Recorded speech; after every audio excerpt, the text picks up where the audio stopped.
The 2002 Mazda MX-5 Miata Elvis by Flyin Miata, driven. I've discussed before how every car in the Flyin Miata fleet has a special character. Each car is designed and created to show off a certain characteristic or modification. Nancy demonstrates just how great the Miata that can be with a bit more power and a little suspension love, while Atomic Betty represents the pinnacle of a grand touring-style roadster. And then we have Elvis. Elvis is similar to Atomic Betty in that it is a V8 conversion Miata, but Elvis is an NB generation car, and it was the first V8 car that FM converted. While Betty is a comfortable cruiser that just happens to have incredible power and immense speed, Elvis is a bit rougher, a little more raw, and he is all the better for it.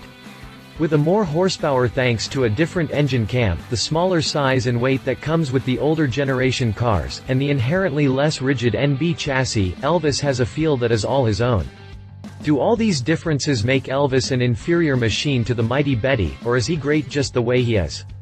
We spent some serious time behind the wheel to figure it out. Read on to find out more about the V8-powered Miata that Flyin Miata call Elvis. Exterior. As is the tradition with most Flyin Miata machines, the fact that Elvis is hiding a dirty secret under his hood is hard to notice from the exterior. Wider rubber, large dual exhaust, hood pins, and the Flyin Miata V8 sticker across the windshield are the main identifiers, just like Betty, but Elvis also has a few louvered vents across his hood as well. These vents aren't just for show either. With a smaller engine bay, Elvis holds more heat, so the extra cooling help to keep things under control when flogging away down a twisty canyon road, or at your local track. For those of you who are truly the Miata faithful, you may have also noticed that Elvis is not wearing a color of paint that ever came from the Mazda factory. This wonderful hue of blue is actually from the Lotus catalog, and it was chosen specifically to make Elvis stand out in a crowd. Once you fire up the engine though, he stands out even without the paint. Interior.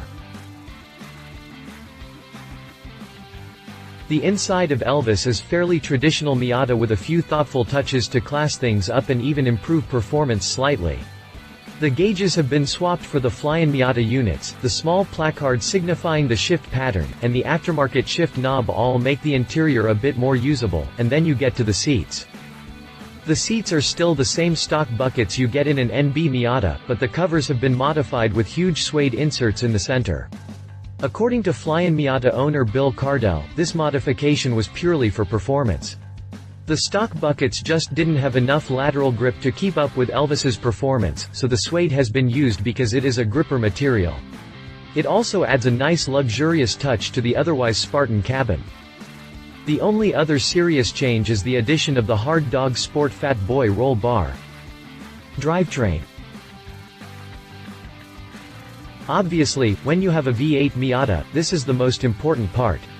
Much like Betty, Elvis uses the full turnkey V8 setup from FM.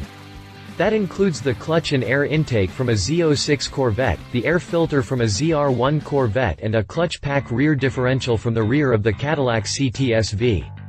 What makes the biggest difference for Elvis is that rather than a bone-stock LS3 crate engine from GM with 430 horsepower, Elvis has been equipped with the hotter 480 cam.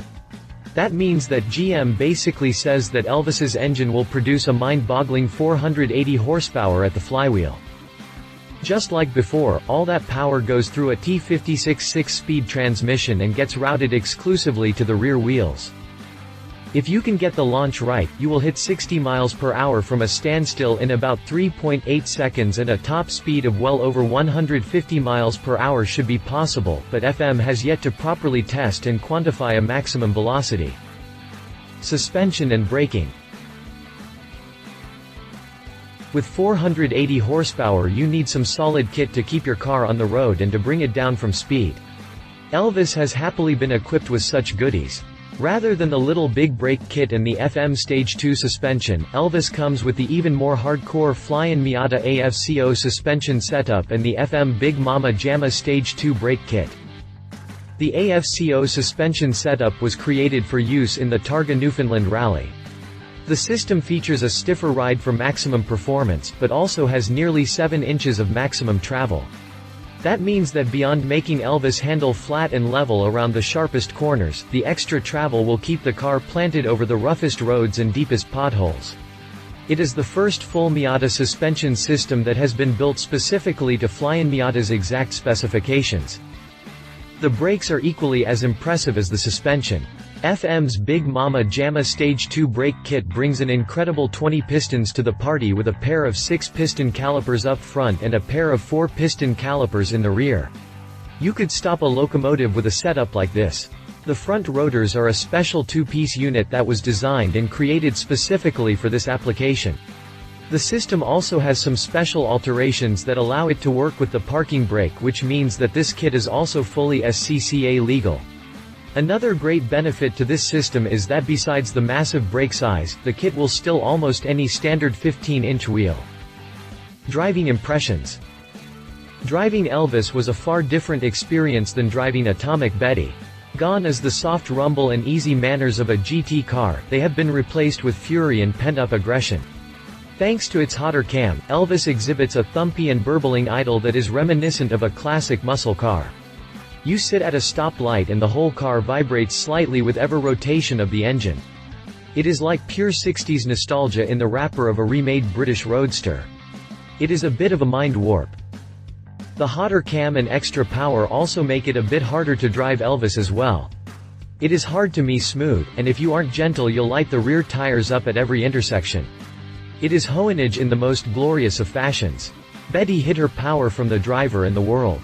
Elvis makes sure that you never forget just what is lurking inches in front of your feet, ready to devour race tracks, canyon roads and the nitto rubber that separate the rims from the pavement.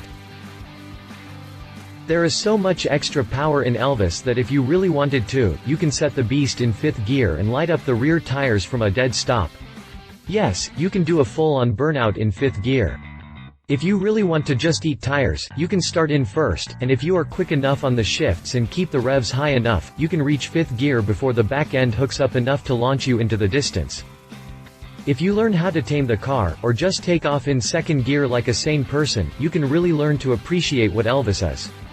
Just like the classic Cobra that came from Shelby, Elvis is a perfect combination of raw simplicity and unbridled power that create a unique machine that is unlike any other on the road. The suspension makes sure you can take corners at speeds you wouldn't think possible, the massive brakes can haul you down from triple-digit speeds to a dead stop in a matter of seconds, and everywhere you drive you are propelled by a glorious wave of V8 exhaust noise. If Atomic Betty is too tame and understated for you, spend about 15 seconds with Elvis.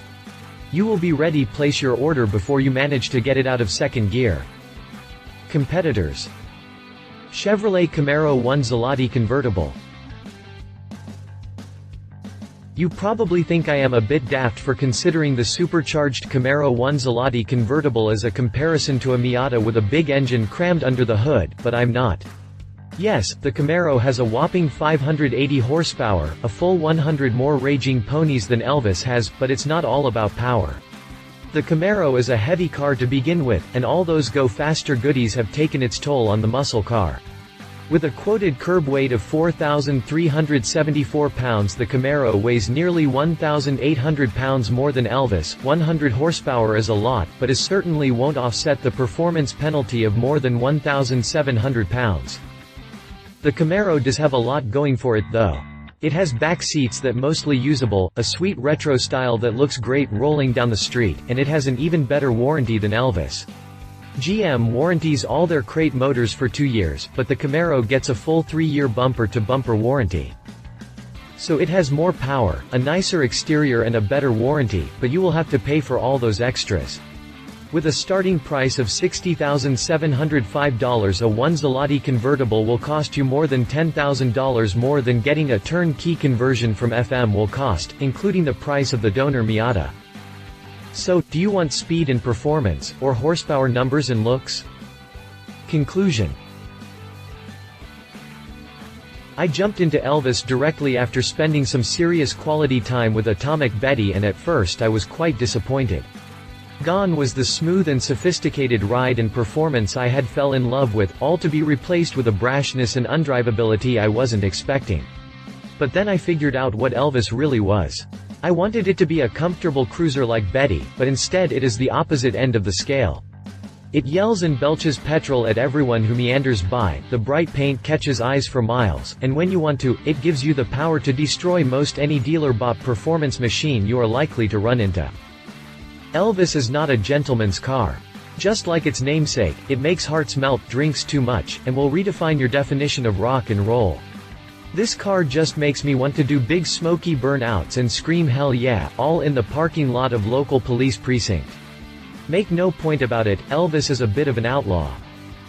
Love its stunning paint color with subtle visual flourishes to exterior design. Immense, tire-destroying horsepower and torque. Suede seats are practical, comfortable and look great. Leave it not exactly a cheap machine. The hotter cam that provides its special character makes low-speed drivability suffer. Roll bar makes it difficult to raise the manual top from the driver's seat. If you liked this video, please share your thoughts in the comments below and don't forget to hit the subscribe button.